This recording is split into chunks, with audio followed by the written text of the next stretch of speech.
आज का शीर्षक है गर्मी और बारिश के टूटते कीर्तिमान। भारत में बदलता मौसम अब चिंता का विषय बनता जा रहा। ग्रीन हाउस गैसों का उत्सर्जन और इससे पैदा हो रही वैश्विक गर्मी मौसम व सेहत पर भारी पड़ रही है। धरती पहले ही सन 1850 के औद्योगिक पूर्व काल से 1.2 डिग्री सेंटीग्रेड अधिक गर्म हो चुकी है। यह एक औसत आंकड़ा है। दुनिया के अलग अलग हिस्सों में विशेषकर उत्तराखंड, हिमाचल प्रदेश जैसे पहाड़ी इलाकों में यह वृद्धि अधिक भी हो सकती है। हर 1 डिग्री सेल्सियस तापमान बढ़ने से वातावरण में नमी का स्तर 7 से 8% बढ़ जाता है। नतीजतन बादल सामान्य से कहीं अधिक बड़े, ऊंचे व भारी हो जाते हैं, जिससे तेज बारिश की आशंका बढ़ जाती है। घने और ऊंचे बादलों में बर्फ के क्रिस्टल ज़्यादा और बड़े होते हैं, जिससे बिजली तेज चमकती है या गरज के साथ आसमानी बिजली गिरने की घटनाएं बढ़ जाती हैं। प्रत्येक 1 डिग्री सेल्सियस तापमान बढ़ने से बिजली चमकने की आवृत्ति में 12% का इजाफा होता है। इसी कारण भारत ही नहीं, दुनिया भर में आसमानी बिजली के गिरने की घटनाएं बढ़ गई हैं। भारत में साल 2000 से 2021 के बीच 49,000 से ज़्यादा लोग इससे मारे गए हैं। इस साल भी बिजली गिरने में मरने वालों की संख्या बहुत ज़्यादा है।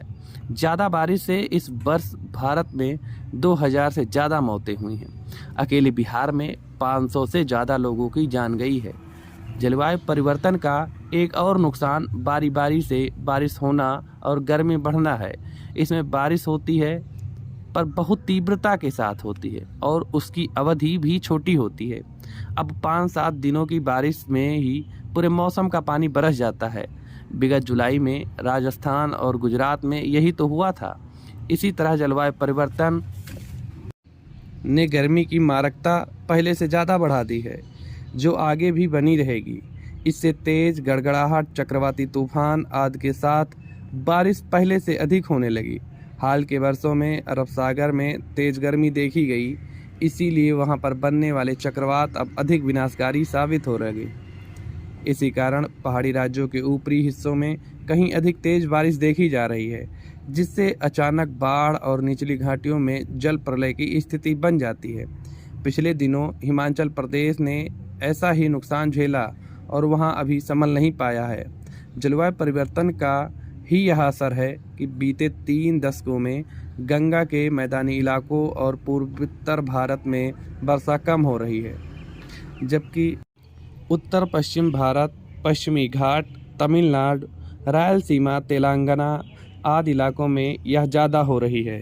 अन्य क्षेत्रों में बारिश अथवा सूखे का अनुभव साथ साथ किया जा रहा है। अगर सूखे की स्थिति खरीफ फसलों की बुआई के समय बनती है तो हमारी कृषि प्रभावित होती है, जैसा अगस्त में हुआ। इससे विशेषकर दलहन, तिलहन और वर्षा आधारित अन्य फसलों को लेकर किसानों की चिंता बढ़नी स्वाभाविक है। जलवायु परिवर्तन से बरसात के दिन तो घट रहे हैं, पर तेज बारिश की घटनाएं बढ़ रही हैं।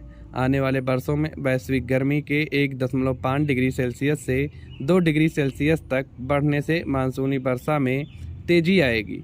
इसीलिए हमें जल संचयन व प्रबंधन के विकल्पों पर पुनर्विचार करना चाहिए, ताकि जब भी ऐसी बारिश आए तो अतिरिक्त जल का भंडारण व बंटवारा सुगमता से किया जा सके। मौसम अब इस कदर बदल रहा है कि कभी बारिश का रिकॉर्ड टूटता है तो कभी गर्मी का। ऐसा इसलिए हो रहा है क्योंकि जब भी पश्चिमी विक्षोभ और निम्न मानसून के बीच परस्पर क्रिया होती है, तब इसके प्रभाव वाले क्षेत्रों में तेज बारिश होने लगती है। बारिश की ये परिस्थितियाँ 3 से 5 दिनों तक रहती हैं, जैसा कि जुलाई में हिमाचल प्रदेश में हुआ था। बारिश की तीव्रता पिछले सारे रिकॉर्ड तोड़ने को काफ़ी होती है। इसी तरह गर्मी की तीव्रता भी साल दर साल बढ़ती जा रही है। चरम मौसम की घटनाओं की आवृत्ति बढ़ाने के लिए जलवायु परिवर्तन ही जिम्मेदार है। वैश्विक गर्मी बढ़ने के साथ इसमें और वृद्धि होने की आशंका है। देखा यह भी गया है कि कुछ इलाकों में भारी बारिश तो एक बड़े इलाके में सूखे की स्थिति बन जाती है। दरअसल मानसूनी वर्षा कई कारकों पर निर्भर होती है, जैसे एल नीनो, हिंद महासागर डाइपोल, जिनके कारण एक ही समय में देश के विभिन्न हिस्सों में बारिश व सूखे का समान अनुभव किया जाता है। इसी कारण अगस्त में कई इलाकों में मौसम शुष्क रहा। इस तरह के मौसम मानव स्वास्थ्य पर भी प्रतिकूल प्रभाव डालते हैं। कभी कभी तेज गर्मी मौत की वजह भी बन जाती है। हीट वेव प्रबंधन इसको कम करने में कारगर साबित हो सकता है। उधर बारिश के बाद गर्मी और नमी डेंगू, चिकनगुनिया जैसी बीमारियों के कारक मच्छरों के प्रजनन के लिए अनुकूल परिस्थितियां बनाती हैं। इस मौसम में जल दूषित होता है तो मलेरिया, डायरिया जैसे जल जनित बीमारियों के होने का खतरा भी बना रहता है। बड़ा प्रदूषण अस्थमा और फेफड़ों के संक्रमण की वजह भी बनता है। ऐसे में जरूरी है कि चरम मौसम की परिस्थितियों से बचने के लिए ठोस कदम उठाए जाएं।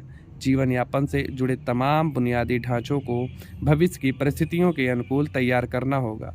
जोखिम की पहचान करने के लिए बुनियादी ढांचों व प्रणालियों का ऑडिट आवश्यक है, ताकि जोशीमठ के आसपास देखे गए भूस्खलन जैसी स्थिति से बचने के लिए समय पूर्व प्रयास किए जा सके। सभी विकास योजनाओं को विभिन्न तरह के जोखिम के संदर्भ में तैयार करना होगा, तभी हम बाढ़ से अपनी आर्थिक गतिविधियों को बाधित होने से बचा सकेंगे। बारिश की अधिकता को ध्यान में रखते हुए अब हमें हर किसान परिवार को खेत तालाब बनाने के लिए प्रोत्साहित करना चाहिए, ताकि लंबी गर्मी और कम बारिश की स्थिति में उसके पास सिंचाई की वैकल्पिक व्यवस्था हो। यहाँ आम आदमी की भी जिम्मेदारी बढ़ जाती है। नालियों व डूब क्षेत्र के अतिक्रमण जैसी मानसिकता से हमें पार पाना होगा, ताकि पानी के बहने का प्राकृतिक रास्ता बाधित न हो। आपदा प्रबंधन और जलवायु संवेदनशील क्षेत्रों द्वारा समय पूर्व चेतावनी की बढ़ती मांगों के कारण अब मौसम व जलवायु वैज्ञानिकों का काम कई गुना बढ़ गया है। अब लोगों को उनके साथ कदम ताल मिलाकर आदत डालनी होगी और इसकी सूचनाएं किसानों को भी देनी होगी।